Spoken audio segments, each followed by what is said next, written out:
SU's kicking off its Trans Week of Liberation.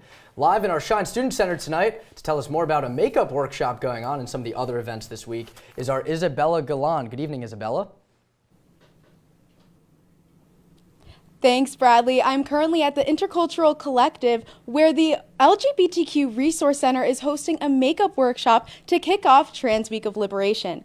Now, the national event is known as Trans Day of Visibility. However, the LGBTQ Resource Center, believes that visibility is not enough and that more needs to be done for transgender liberation. I am currently here with the facilitator of tonight's makeup session, Tommy Da Silva. Tommy, thank you so much for joining me. Why did you decide to kick off this week's celebrations with a makeup session?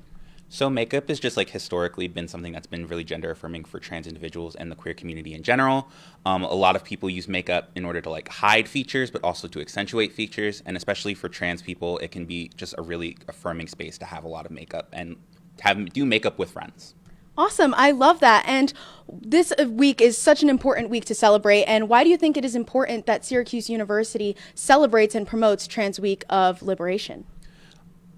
I think it's important just because transness doesn't look or sound one very particular way. A lot of times people have a very particular image of what trans people look like, and that's just not the case. So having Trans Week of Liberation, where all trans people are celebrated, is something that the university can do to really promote trans people just existing and living their lives authentically as themselves.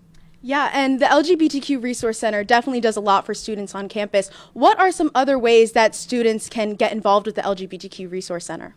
So the Resource Center has an Instagram. You can follow that. That's where they post any events that are going on. Some ones that are coming up later this week. There's the Trans Week of Liberation creative space on Friday. There's the open mic night on Wednesday. On Thursday, we have a speaker coming in to talk about her experience and her writing her book. Some other things that the Resource Center just does is affinity groups, which happen at night.